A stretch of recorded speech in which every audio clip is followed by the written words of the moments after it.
welcome back with episode 21 of Yarn Talks with Lizzy. And today, this is kind of like a little bit of a different type of episode. I only have one topic to touch on today, and that is spinning yarn, hand spinning yarn with a drop spindle. I recently, or last month or two, started practicing, and I've been sharing some of my progress on Instagram. I took some reels and showing like first attempt, went terribly, second attempt still went terribly. I was super frustrated, but then I was showing I had a couple successful attempts and it got a lot easier, and I'm still practicing, but I kind of want to share with you what I've learned. I watched a lot of YouTube videos, and I read a lot of posts, and thank you to anyone who gave me some tips on threads. Like, I posted a few things to threads, and like, you guys all please help, and like, really thank you for if you've given me tips. It was greatly appreciated, because it was I'm brand new to this. I don't know how it goes. So it's kind of like just in the dark. And simple mistakes that are easily fixed, but didn't even occur to me. So it was fun. It was really fun learning a new craft, and spinning yarn has always, for years and years and years, I've been in the fiber business industry for a long time. 20 years, I guess. But this is one, I know how to knit, I know how to crochet, but like spinning yarn was always like another thing on my list. So I'm really happy that I finally just made it happen, and I just pulled out some roving. I ordered roving and just gave it a shot. But really, the first couple of times were a little rough. I had absolutely no idea what I was doing, and I wasn't prepping the fiber correctly, and all that stuff. But I want to show you what I did. I want to show you what I've learned. And if you already know how to spin and you're a seasoned drop spindle spinner, please. No, I'm still practicing. But it is getting better. But if you're new, I got a lot of feedback of people who want to I want to try that someday. I want to. That's been on my list. Okay, so let me just talk about it, and maybe it'll inspire you to finally give it a try. So first thing is the raw roving. I ordered Malabrigo because I have a wholesale account with them. So I ordered a bag just as a tester for my own use. This is Cloud. It's superwash merino wool, and it just comes in a big old braid. And it's all strands that look like this. It's all braided and twisted up, but you just pull off sections as you go. So the braid, once you undo it, it's like this long, this just goes on and on. You're not gonna sit and just spin little sections at a time. So, so I would pull out a section like this long, and then I was using a drop spindle. So this is a drop spindle. Has a little hook on the end that you feed your fiber through that you're working with, and it is all based on tension. So obviously this is raw product that just kind of comes apart, okay? But you want to make yarn out of it, so you have to have it spinning, and the tension pulls it together. And with animal fibers, it will adhere to the strands around it, because natural animal fibers have they're not silky smooth. They have they're textured with little barbs, microscopic, but they adhere together. So that's what makes the yarn strong, and the tension. So I'll show you. I'll cut out in a minute and then try to get one started. But first, so I had this drop spindle, I got this as a gift. I was working a fall festival for the county, I don't know, years and years ago. So I had a booth set up, and then I met a lady who was doing spinning demonstrations, and she was she farms sheep, and she hey, and she saw that I had a knitting center. So yeah, we became instant friends. But she gave this to me. She said her husband makes them, and he got the little eye hook. I think it's glued together, a little eye hook at the hardware store. So this was perfect. And part of me is there's so many like fancy like hand carved ones online and on Etsy, and like, well, I'm not gonna buy one until I like can confirm that I actually know what I'm doing. So, but honestly, I don't think I'm going to. This was perfect. It was perfect weight, and worked for me. Okay, so we start with roving, and I watch all these like tips and tricks online. Like how do you get started? What do you do? One thing that someone suggested to me was you don't start with too like wide of a section. So like this came off the braid of the roving, and then I would like even split it in half. Like I would just kind of pull it apart, and I'm gonna work with this one first, and then I'll join this in second. And another, like it's kind of tough right now, but what you're going to be doing is like holding this in your hand and feeding it into a long thread that you're creating the thread, but you just pull out a little at a time. And I swear, the amount that I broke the yarn, or as you drop the spindle, I guess that means breaking. Don't quote me on that. I thought I heard that somewhere. But mine was breaking like left and right. And like the main thing that came with practicing is to figure out how to get it consistently spun where the fibers are going to lock in. Because you could almost start to feel, everyone said you have to feel the wool. Like, they're right. They're absolutely right. Because this is kind of hard to pull. And you can tell if it's pulling really quickly, you're like, oh, I'm pulling, I don't have enough there. Like, I'm going to like slow down and then grab a little more up a little higher and feed it in. Because if it comes out really fast and like quickly, you're like, oh, it's going to break. So like that was one where you really it can't be taught. So like that was one that like really just got better with time, because I'm spinning, and then my fiber's just falling apart. So that just really took practice and getting the feel of the tension, because you have tension with the coiled yarn that you're making, but you also have tension with these fibers that are kind of stuck together here. So like you're wiggling it and working it away from each other, but like you can't take a lot at once, because like it's not going to break. You take a little at a time. So that took time. I swear, I had yarn. I threw this thing across the room. I think I put in my stories too, like, I'm so mad. But, you know, and everyone's like, yep, it'll get better. And it did. But I was really determined. I'm like, I know fiber, but this is different. I've never like made yarn. Daisy. That's my dog. Daisy, come here. Come. Daisy, come here. I think you guys have never seen her. She's a Karen Terrier. Daisy. Take a little break so I can show you my dog. Hey, baby. Hey, stop barking though. You're a good girl. Okay. That's Daisy, my first baby. All right. Okay, you're good. All right. Anyways. All right. So, gosh, what I was saying, Daisy. I lost my train of thought. All right. First attempts. So I ended up using two types of wool. The first one was a mess. Okay, so I ended up getting my yarn, and I ended up knitting with it. So I don't have like an actual first attempt to show you like all spun. I was so proud of myself. And now I look back like, oof, like Erin, I wasn't. But I'm proud of myself for like successfully doing it. But I mean, well, it's variegated, so obviously start. But this yarn has about 4 different weights included. I have some parts I sort of like bulky, borderline super bulky, because I'm drafting the wool and then I pull a chunk out like too much, and then it just gets spun, so it's kind of like a bubble. And then it's like, oh, I didn't pull enough, and it coils really tight, and it's like, you know, fingering weight yarn. Like, so I heard the term art yarn. I created art yarn. Cool.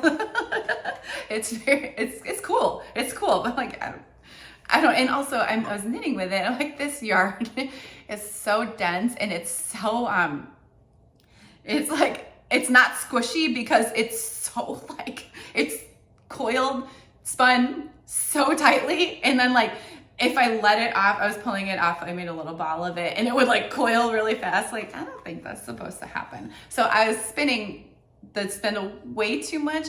I think the yarn is going to do that to some extent, like coil a little bit and want to like bounce back up, but this was like ridiculous. All right, I did knit. Okay, do you want to show? I started at the bottom and closer so I can point. All right, so look at, like, okay, we got really big, thick yarn right here. Okay, that's okay. It's okay. I think it's gorgeous. Oh, and then like, there's a row in here. This is really skinny yarn. That's really skinny yarn. And then some really fat yarn again, and whatever. It was, I made yarn. I'm like, I made yarn and I knit a swatch out of it. Like, I did it. It was really fun. It was really fun. Like, it was fun because then the spindle gets really fat, and I am gonna demonstrate at the end, like the actual process. But and then it's fun like taking it off the drop spindle and putting it into a little cake or winding it. Like, it's just so satisfying. So here's first attempt. I want to point out a few things. I started knitting down here, so this was the beginning of what I was spinning, and as we progressed, I got a lot better. Like, it looks better. It's more consistent. So I would, yeah, it's a lot more consistent and none of these big, I'm sure there's a term for it where you have like a big chunky part where it like, yeah, I was learning to avoid that and to draft. Draft is the pulling, but pull out a consistent amounts that just, again, feel the yarn. Like, and it helps. It really helps. The other thing, I was pulling too much at a time. And I want to show you something. Okay, this is like the dyed batch of roving, like still on the skein. It's really dark. It's really dark. I don't have one of these colors to show you. That's a different colorway.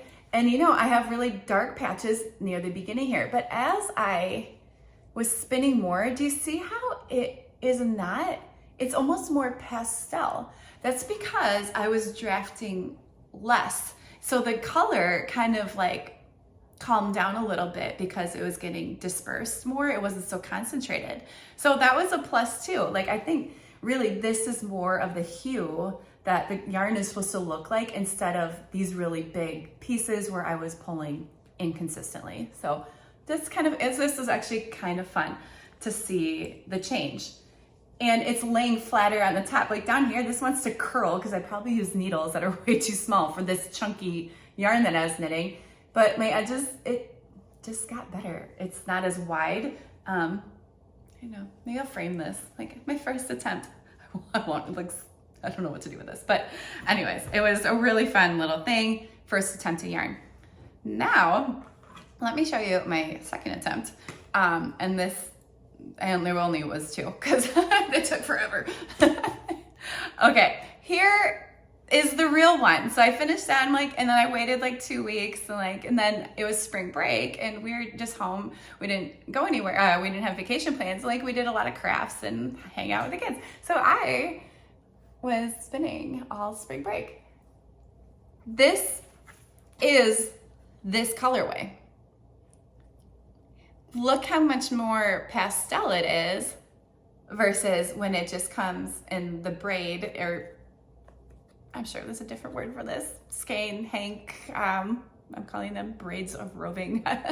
But it's so concentrated, but then when you draft it, it becomes a little more muted. I want to show. Okay, and again, this is not perfect. So what I was trying to, on this attempt, is one, draft less. I want a consistent, thinner yarn. Like, I want sock weight yarn to come onto the drop spindle, or that's what I want, sock weight. None of this like worsted, it's too much, it's too inconsistent. Sock weight yarn and drafting less. So I got a more muted tones and, also though, the other thing I was trying to attempt was to not spin it as tight, because this thing is hanging, and in a clockwise direction, you give it a twist, or people roll it on their leg, like both methods are, it's the same thing. But I was just kind of like suspending it and giving a flick, and then I'd park it in between my knees. Like that's what you kind of do. You park it in between your knees while you're then drafting, and then you pick it up again, and then the new yarn that you wound, you then coil it and you start fresh. Give it a spin, draft, and then put that new yarn onto the spindle for storage. And then you just keep adding, spin, add more yarn, wind it up. See, it's simple. There's 3 steps. There you go. I'm trying to figure out how to, my bangs are bothering me. They're new. I don't know what to do with them, and I don't know if I like them. So don't mind me. Okay, so I watched a couple more videos. So it's like, I got the gist that it has to be sock weight yarn. Cool. I'm like, okay, that gives me a goal. We want thin, consistent yarn. Then this was like eye-opening. Everyone plies their yarn. They double ply it. You take those skinny little strands and you double them up when you're finally done. I gotta pop up. Okay. When you're finally done, then you double ply it, and you have now super thick yarn. So it's variegated, but then let me show one. Ooh, pick a good one. I double plied it, or one where there's it was really cool when you have when I had a pastel color mixing with a dark blue, and it got a stripy section. This was so much fun. So here's some little, yeah, so good. And the other thing I want to say, I'm looking at my yarn right now. This is far from perfect. I mean, but it's like a million times improvement from the first attempt. So I'm like, if I want to do this again, it's only gonna get better from here. But I think I finally get my head around the whole concept. And like I said, I was trying to spin less, so it wouldn't be so crazy tight, but I kind of overcompensated, and there's some very loose strands mixed in here too. So it's I have some that are that's kind of loose there, but luckily it's double plied, so that won't pull apart. Because really, if it's not, this is just small fibers that are this long from here to here, because this is how long the hair of the sheep was. I mean, makes sense, right?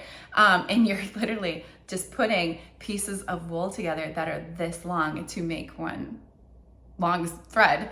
But if it's not spun enough and there's not enough tension, it's gonna fall apart. It's just gonna pull. So it's kind of hard to find that sweet spot of not twisting too much, but if you don't twist enough, you're gonna knit and the yarn's just gonna slowly come apart, and it's so frustrating. And sometimes when I'm spinning, I could feel it. It's it goes in slow motion, and my heart breaks a little bit. Oh, I'm just watching it fall apart. Because then troubleshooting, okay, put it back in and start going again. There are so many times where, okay, the fiber broke, fine. Now I have thread stuck to the drop spindle. I'm I want to start feeding it in, but if it doesn't grip it tight enough and you have a tight or solid enough join, it'll fall apart again. I had times where it fell apart 10 times. I go to spin again and it falls in that same location. So I ended up, I'm okay, well then I backtrack a little bit and take off a section and let's start at a different part, because I don't know, maybe that one's just not ready, or no, the right terminology. But that troubleshooting that's what made me throw this thing at the wall in my office. It just kept falling apart, and I couldn't get it to rejoin properly. It just kept falling apart at that same junction every time. So that's when you walk away. That's when you go, I'm calling it for today. Anything, don't get discouraged, but you have to take a break, because I was trying to force them no, I can do this. Take a break. It's not worth it. All right. Another I started talking about 2-plying. Let me complete that thought. So the videos I was watching, so you're getting, you keep spinning, the thread's coming from here, and then you wind it on here. So this thing kind of, you've probably seen a spindle that has thread on it. It looks kind of like oval, and you just start adding to it. But if you can't have too much thread on here, because I learned the hard way, if it's really heavy, that'll keep making your yarn break. Like, oh, that makes sense. It's heavy, duh. So you can't like stuff too much on here. Another thing to kind of figure out as you go, like, oh, what's too much, or no, I can fit a little more on here. Another practice. So, the videos I was watching said they were caking the yarn directly from the spindle. So like, here's just a cake of yarn where you have an outside edge, but you also have a center pull. Okay, so here I got 2 threads, or both ends of the yarn, pulling, one from the center, one from the outer. Okay, so with your yarn that you finish, my yarn, whatever, it's feeding. So I caked this big fat thing, like here's everything I spun, and it's like sock weight, okay, but I want to double ply it. I have the 2 ends. Use your drop spindle, attach it again, and since there's a lot of tension coming off this yarn when you ply it, and that means you twisting then the 2 strands together, and I think you could even triple ply it too, but I did double ply. Instead of spinning this clockwise like I was when I was making the yarn, you spin this counterclockwise, and that plies it together, but it also eases up on some of how tight your original strands are if you're going in the opposite direction. Like, perfect. So now I have a yarn that's like nice and smooth, not too tight. It looks just like yarn that I would buy. I'm really excited, and I'm not even gonna knit with this because I'm too proud of it. I think I might put it on a shelf somewhere just to admire it. But I am kind of proud of it. Like, this is very satisfying. Yeah, so then you are now then making yarn again, but you're not making it, just plying it, and then it gets stored on here, and then when you're done plying your yarn, you take it off and make another cake, but this time it's the double stranded yarn, and that's your final product. I took mine off and fed it directly onto my Swift, so then I got like a hank of it here. I fed it like this way, so that I can make, because I ended up spinning a lot more than I thought I would. I mean, it's all good, but I didn't know, so I hadn't actually enough to make a real skein here. Practice my winding for when I switch my business and I make yarn full time. I'm not doing that. I got too many crafts, but this is really, I am so like in awe of all you spinners, like, or the spinners out there. Like, this is fantastic. Like, to be able to just do this like all the time, and your product's way better, way higher quality than mine. Like, it's a really cool craft. Yeah, okay, I should probably move on. I'm trying to think. I have a lot to show you, and I'm trying to gather my thoughts here. Yeah, so that's mine. I gotta show you the 2 attempts. And yeah, I don't know how quickly I'm going to be attempting this again, because it was time consuming, and my main business is knitting, but it was fun. And maybe someday I'm considering this like an intro course to, like, maybe I can gear up to learn I really want to spin on a wheel. So, but that's a commitment. I'm not going to go buy myself a handmade wooden spinning wheel if I don't know what I'm doing. So we'll get there. But that's not as easy to pick up. So I figured this is much easier, and it's great to like kind of get a feel for the process. All right. So lastly, how do you actually, because I keep showing you imaginary things with my hands, but not actually showing you. So when you are ready to spin, like I said, one of the videos, I showed you how I split this, and we're just gonna start drafting yarn. I also showed you, it's kind of tight, so someone told me work in little sections and just kind of wiggle it, because you are gonna be pulling wiggle it just slightly. You don't want to be breaking this, but just kind of a little prep, you know. So it's easier when you're holding this in your hand, it's easier to get, the fibers will come out more fluidly. And yeah, you can feel them like pull apart a little bit. There you go. But don't, once it starts pulling fast, be like, stop, because then it's gonna break. So learn that the hard way. I broke so much yarn, but it's hard not to if you don't know like how much like strength it takes, or how much you should pull on it, or how little, or if I'm not pulling enough, or you gotta feel the yarn. Okay, so you like prep it a little bit. Next thing, there's a little string here, and mine, I kept using the same string, and it's all ratty because I kept spinning with the same one, and I got all this fiber like trapped under it. All right, so I'll take it off real quick, just any scrap yarn. This is called the leader. I just made a loop. It's just a loop, and then I knotted it, okay? Just a loop yarn and knotted it, but then in half, you wrap it around the spindle and pull it through the halfway loop that you made. Daisy, don't do it. Daisy, stop. So I think the kids are gonna be home soon. She waits by the door. Yeah, so not yet, Daisy. All right, so here's, focus, Erin. So if you can see, it's anchored here, and this is what's going to like get your strand started, because you can't just, once you start spinning it, it's just gonna keep falling off. So, and even so, it got a little hard sometimes, like it still fell off. So I am going to do my best here and just pull out, and almost at the end, like don't worry about making your starter strand like perfect, because I ended up it was kind of scraggly when I was looking at the finished thing. So I ended up even just like cutting the starter little section off, and it just wasn't, it really wasn't up to standard. I shouldn't be picky though. My yarn is not consistent. Okay, I'm gonna try to show.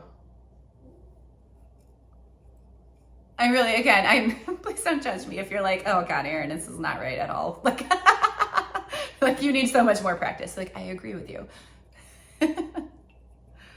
All right, so then it always gets, whatever strand you're working on gets put under the hook, because when you spin, then it won't be flapping around the wheel here. So you just kind of have to anchor it somehow. And I know and I actually meant for my husband to do this, but then I forgot.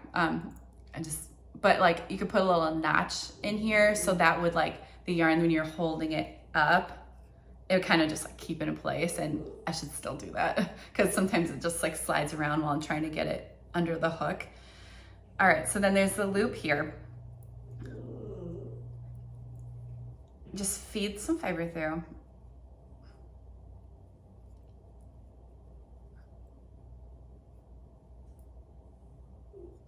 Okay, so see, I have like that, and just flick it clockwise. And then, all right, here's the tricky thing I'm gonna try to show. I guess I'm spinning like a righty, but I'm actually lefty, but I followed the videos and everyone else is right-handed, so this is how I do it. So you keep this like off to the side. Some people, you can just hold it in your hand. Some people, I saw people like flicking it over their shoulders or hold it above your hand. Mostly, you just don't want the end of this while you're spinning this to kind of tuck it, because it'll suck it in and it'll spiral, and it's a giant mess. I mean, it's fixable, but you're like, just avoid it. And I use my right hand, the one that is holding the jaw spindle, to pinch where what I've already created, because I'm going to draft, and really this is not gonna be perfect right now, and it's kind of stiff to get started, so just bear with me. This is not my best work. So then I'm pinching, see these two thumbs, I'm pinching, and then I'm drafting, and the fibers start to pull apart. And then when you, I should be having much less here, but, and then when you let go, it coils it. And I think it should be and then we spin, let me spin some more, okay? And then I would park this between my knees so it doesn't unspin. And then I kind of pinch where I left off. I draft some more. Okay, and then when we let go, that tension that you have will travel up and it will spin what you just drafted, okay? It's kind of hard because I'm sitting at a table, and yes, I would have this parked through my knees. That's like crucial. So this doesn't move while you're drafting, and then while you're like letting go of the pinch and letting it, you want that tension that you have created from the spin, and you stop and it's very tense, but that is going to travel up when you draft some more. And I let go, and it just instantly it's so satisfying, and it just instantly. Okay, like I said, this is not. I can do better than this, but for the sake of this, I'm feeling awkward trying to get it in the video. And normally I was sitting on the couch here, like hunched over with this, like I got a leg up. This is between my knees. I was my kids like, Mom, what are you doing? Like, leave me alone. I'm concentrating. But it was fun. So then. Here we go. Let's say, I'm gonna do a little bit more. I'm gonna give it another spin, and I am gonna park it. I'm gonna park it, but still be, okay, you can kind of still see me. Park it, so it's really tight right now. I'm gonna take my right hand, and then wherever my left, I'm gonna switch where I'm pinching, and then use the hand that's holding the fiber to slowly draft some more. The fibers they pull apart very slowly and smoothly. Like you can't yank on this, it's gonna break. So like, you know, and if you feel like you don't have enough in there, then cut it off, coil it. And again, the terminology may not be correct. And you have to pull up some more hairs that are farther up here. You kind of have to like bring some more down to be moving in.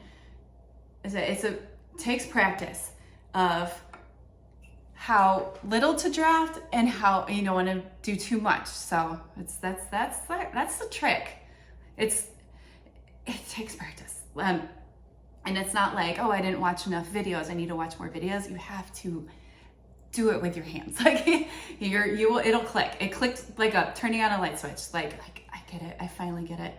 Okay, so draft a little more. Let go. I'm making yarn. See? It's really fun having like the variegated roving, because then it's like I'll get to this blue section and then that starts getting coiled in. Like the variegated was, I highly recommend, if you're new to spinning, like pick a variegated one because it's just fun to watch. Okay, the last thing is now I'm like, picture that it's like parked to your knees, and I'm like, I've had strands where it's out here, like, okay, I need to now coil some of this up and then start again lower. So you take it off that little hook and you start wrapping it, and I wrap in a counterclockwise direction. Like I said, you're the leader, that'll start getting wrapped up, and you're gonna cut your yarn from the leader when you're finished. But this is all you do. And now I'm close.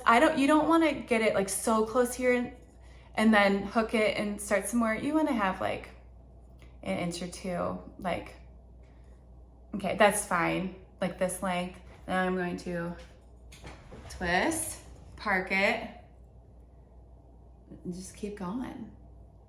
I did this all week. I'm like watching a movie with the kids, like, I'm a spin yarn. Okay, and then if it looks like some of the sections just still look like roving and there's no twist in it at all, we give this another spin and park it. That is also a judgment call. Like I said, I was spinning it so much the first time I ever did this, and like, yeah, I overdid it. and the yarn was all like wobbly, and it was hard to work with. It was so thick. Draft, let go. Draft, let go. Draft, let go. So I have a good spin in it. It's still going. Draft, let go. Draft a little more, let go. I'll do one more. Draft and let go. Okay, there we go. I made yarn. You can make yarn too. You should.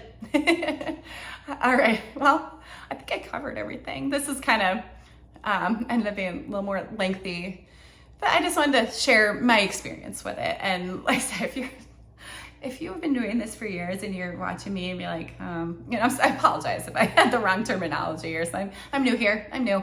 But I love this. I know that this is going to be something that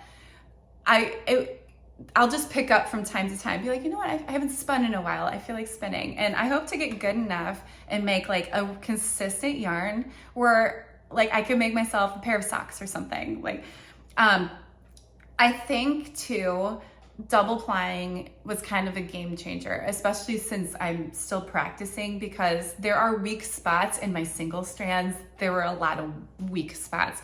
Like, yeah, technically this is sock weight yarn, but like I'd be afraid to knit with it because like it's gonna fall apart. But like double plying it, it's super strong now. Like it's awesome. And if I were to think like my consistency is a little, I'm guessing this is like DK weight with the double ply. That would, I guess I could wrap and measure, but I still have some thick spots in here. I've got some extra thin spots, but like it's all good. It's all good. This is a craft that like will just get better with time. I'm very happy with it, and I know a lot of you have reached out to me on like my Instagram stuff and commented, and like you're like, it's been on my, and thank you for encouraging me along the way. Like for people who are pros, like I needed a little boost. But everyone who's expressed interest in trying, like just go with it. Like just give it a shot. Like your first attempt, like it may not be pretty. I mean, it's all pretty though. Yarn, I've never met a yarn that isn't pretty, but it may be all wobbly and bumpy and lumpy and like the back here. There's some lumps and bumps going on here, but it's all part of the learning process. All right, I hope this shed a little insight on and took away, some mystery about, the whole process. So good luck to everyone who wants to try this, and don't get discouraged. Just trust me, don't get discouraged. That's number one. All right, friends, I will touch in soon with episode 22. All right, have fun with your new craft.